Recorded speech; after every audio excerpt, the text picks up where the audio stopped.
Hej, jeg hedder Karl, spiller bass. Jeg hedder Henrik, jeg synger. Johan, jeg spiller trommer. Jeg hedder Rasmus, jeg spiller guitar. Hvorfor hedder vi det? Det er fordi, vi synes, at det lyder godt. Faktisk, det er den helt simple grund. Der er ikke nogen af os, der er rødhåret eller ninjaer. Navnet lyder fedt, og vi synes, det er vigtigt at have et navn, som ligesom er nemt at huske, og som får folk til at tænke. Altså, der er mange, der spørger os, hvad betyder jeres bandnavn? Og det er jo fedt, fordi det betyder, at folk de undres. Når folk undres, så tænker de, og det er fedt. Så jeg tror, det er svært at sige. Vi hører alt fra pop til rock til afro til... Det er mange forskellige ting. Heavy og dødsmetal. Ja, præcis. Det kan godt være en ting. Nej, okay, det gør vi ikke så meget, men nogle gange. Ja.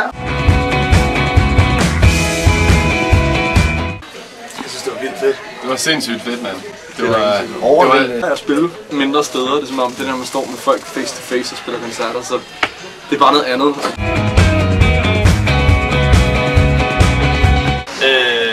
Karl han får ret mange props fra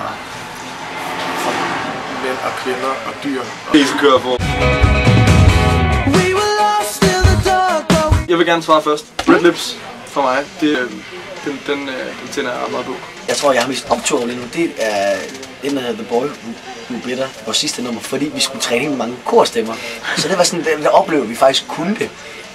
Det der har været helt vildt optur for mig. Det nummer, som jeg måske er stoltest over, at vi har lavet på en eller anden måde. Jeg synes i hvert fald, det peger en vildt fed retning for os. Det er måske Wet Like a Dog.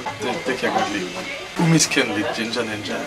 Jeg tror også, jeg vil sige The Boy Who Grew Better. På det nummer der jammer vi helt vildt, og vi spiller sammen live. Det er optaget live i studiet. Og der er sket nogle ting, som vi aldrig nogensinde ville kunne gøre igen. Jeg synes selv, vi spiller en masse rigtig fede ting, og det lyder vildt godt.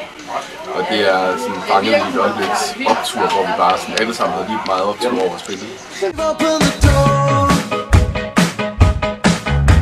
Vi får hele tiden idéer alle sammen, selvom vi ikke kan komme i øvelokalet og øve med hinanden. Men så er der sådan så sender vi sådan lidt idéer til hinanden over nettet og så videre, så kan folk gå og lytte lidt og få idéer til noget videre arbejde med sangene. Så vi er hele tiden i gang. Vi glæder os til den næste plade.